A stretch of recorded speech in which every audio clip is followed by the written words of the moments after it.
안녕하세요, 하니크입니다. 오늘은 좀 살 떨리는 컨텐츠를 준비해 봤는데요. 바로 악플 읽기 컨텐츠입니다. 제가 언젠가는 저한테 악플이 달릴 거라고 생각은 하고 있었지만 처음에는 좀 적응이 잘 안 됐거든요. 그래서 처음에는 삭제를 할까도 고민을 했는데 누군가의 또 의견이기도 하잖아요. 의견이기도 하고 오히려 저한테 주는 관심이시기도 하시니까 이걸 무작정 삭제하는 건 아닌 것 같고, 그렇다고 그거를 또 계속 보고 있자니 저도 막 나름 할 말 있고 답답한 측면도 있고 그런 거예요. 그래서 이거를 그냥 모아서 악플 읽기 컨텐츠로 그냥 재밌고 가볍게 한번 풀어내보는 게 어떨까 싶어서 악플 읽기 컨텐츠를 준비했습니다. 그래서 한번 악플을 읽어보도록 하겠습니다.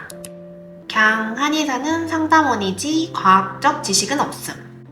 상담원이라고 말해주셨는데 상담원 저는 맞다고 생각을 해요.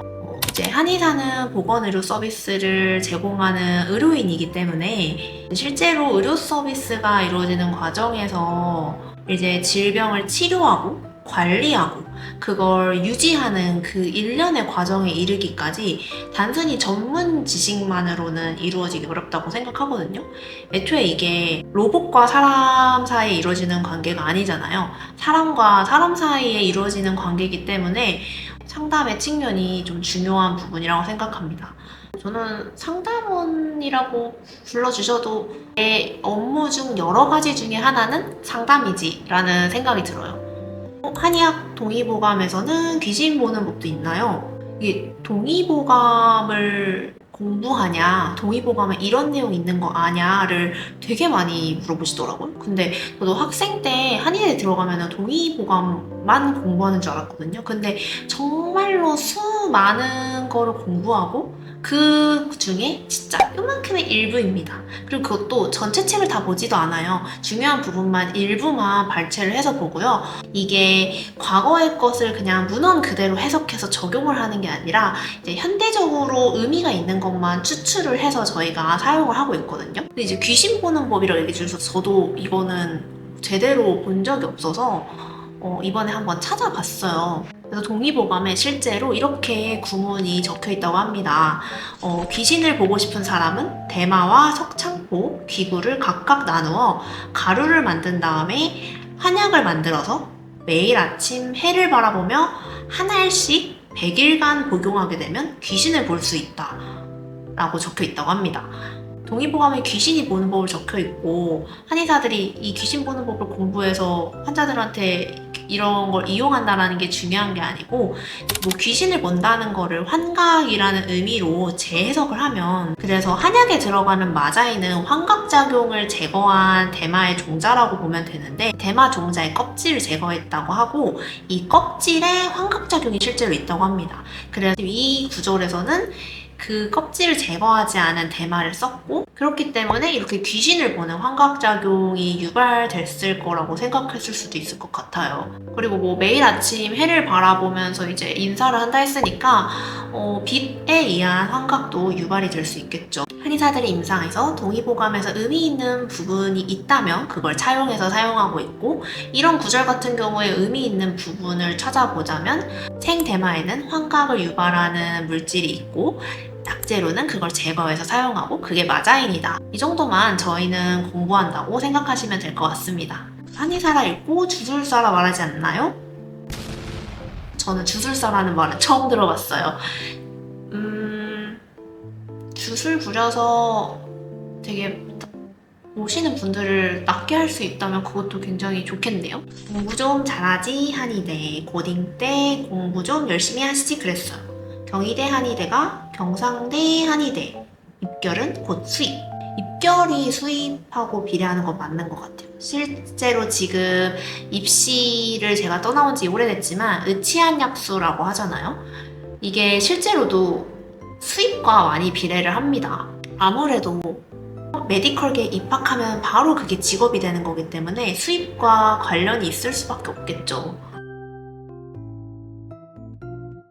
저는 석사로 입학했기 때문에 좀 트랙이 달랐는데 제 수능으로 입학한 동기들 보면은 정말 대단한 친구들이 많더라고요. 일단 머리도 천재적이고 수능 자체도 정말 잘 봤고 그런 친구들이 많기 때문에 만약 대학 입시를 준비하신다면 정말 열심히 공부하셔야 될 것 같아요. 소방시설사 자격증도 8,000대는 연봉.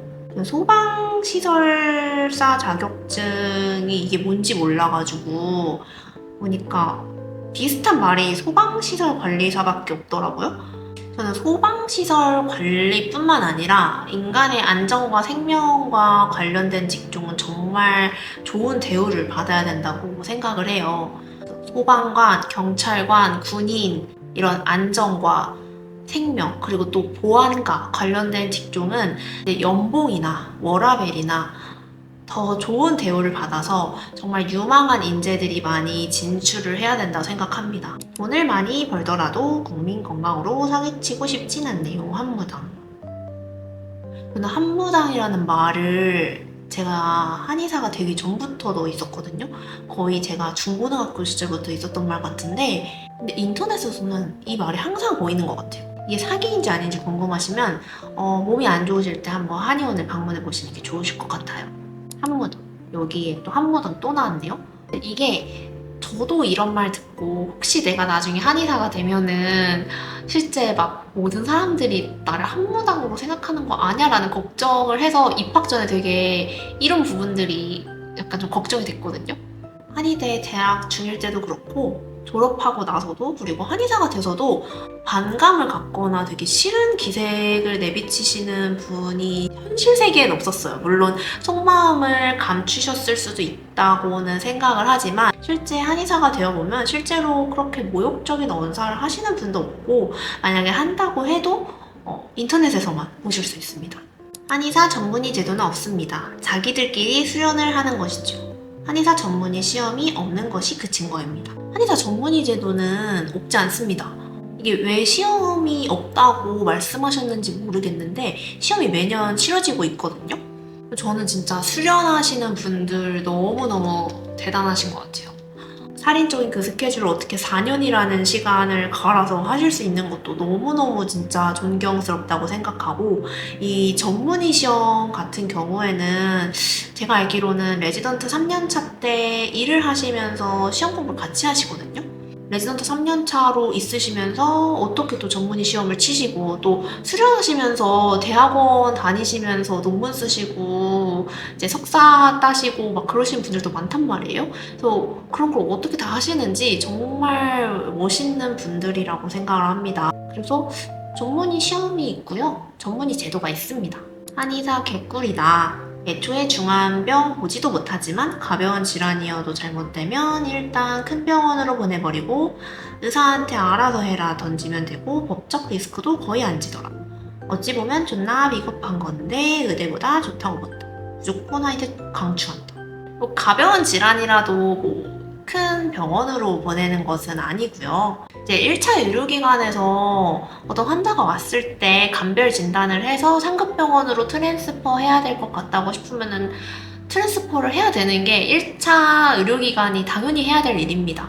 모든 환자들이 다 이제 상급병원으로 가게 되면 현재 의료 체계로는 감당할 수가 없잖아요. 그렇기 때문에 한의원에 오시는 분들도 상태를 봤을 때 이제 기본적으로 체크해야 될 사항들이 있거든요. 그런 체크해야 될 사항들이 좀 안 좋으셔서 좀 더 검진을 받아보셔야 될 것 같다라고 싶으면은 타 병원 가셔서 이제 CT나 MRI를 찍어보시는 게 좋을 것 같다. 아니면 상급병원에 가셔서 좀 검사를 받아보셔야 될 것 같다. 이렇게 권유를 드리는 게 당연한 일입니다. 한의원에서 해결할 수 없는 중한 병을 가지신 분들은 당연히 상급병원을 가셔야죠. 개소리 하네. 그냥 이빨 까고 환자 등 쳐먹고 돈 잘 버는 직업이지. IM 실례예요 같은 소리 하고 자빠졌어. 등 쳐먹는 건 아니고 본인이 열심히 일하는 만큼 가져가는 구조기 때문에 열심히 하면 가능하겠죠? 침 놓는 거 너무 비과학적인 믿거. 근데 여기는 너무 많은 분들이 저를 대신해서 댓글을 달아주셨어요. 저는 실시간으로 확인 못했는데 이렇게 댓글이 달려 있었더라고요. 근데 이제 침이 비과학적이다라고 말씀하시는 분들 많죠. 근데 이제 과학적인가 아닌가에 대해서 이제 확인해 보실 의향이 없으신 것 같아요. 왜냐면 요새는 정말 많이 침이 왜 과학적으로 효과가 있는지에 대해서 되게 많이 알려져 있거든요. 일단 침의 효과부터 말씀을 드리면 우선 첫 번째는 혈관이 확장되기 때문입니다. 이제 침을 딱 이렇게 놓으면은 그 침 놓은 곳 주변으로 혈관들이 확장하면서 혈류가 흐릅니다. 평상시보다 이제 혈액이 더 많이 가게 되면서 혈액에는 회복을 돕는 좋은 물질들이 굉장히 많거든요. 그게 이제 침 놓은 곳으로 확 순간적으로 가기 때문에 아프신 부위의 회복을 빠르게 도울 수 있어요. 다음 두 번째는 통증 억제 효과예요. 실제로 이렇게 침을 놓으면 통증 수용기의 자극을 억제시킵니다. 그래서 통증 수용기의 자극이 억제가 되니까 진통작용을 하게 되는 거고요. 좀 더 자세하게 말씀드리면 이제 침을 놓으면 아데노신이라는 게 만들어지고 그러면 이 분비된 게 이제 통증 억제 효과를 발휘합니다. 그리고 세 번째는 기계적인 신호자극입니다. 이제 침으로 쉽게 말하면 침으로 뭉친 근육을 푼다는 건데요. 우리 근육이 이렇게 움직이잖아요. 수축과 이완을 반복하면서 근육이 움직이는데 이게 뭉친 근육은 침을 통해 기계적으로 풀고 이완된 근육은 수축을 시켜서 원래 상태로 되돌리는 역할을 침이 합니다. 그러니까 근육의 긴장도를 개선하거나 또는 완화시키는 작용이 있어요. 근데 이제 이렇게 침을 꼽아놓고 여기에 이제 한의원 가시면 보실 수 있겠지만 전기 자극을 걸거든요. 전기 자극을 걸면 약간 톡톡톡톡톡 하는 느낌이 드는데 이 톡톡톡톡 하는 전기 자극의 느낌이 이 효과를 더욱 극대화시킵니다. 그래서 댓글 중에 그 하버드 의대 언급이 있는데 실제로 뭐 네이처지나 사이언스 어드밴스지 이런 데에 치매 기전에 대한 연구들이 많이 실린 것들이 있거든요. 그거는 궁금하신 분들이 있으면 나중에 찾아보시는 것도 좋을 것 같아요. 쓸데없이 많이 버네요. 사람에 따라 좀 기준이 다를 수도 있어요. 근데 누군가한테는 많다고 느낄 수도 있고 누군가한테는 적다고 느낄 수도 있을 것 같습니다. 월급도 적고 몸도 망가지고 힘든 직업이었구만.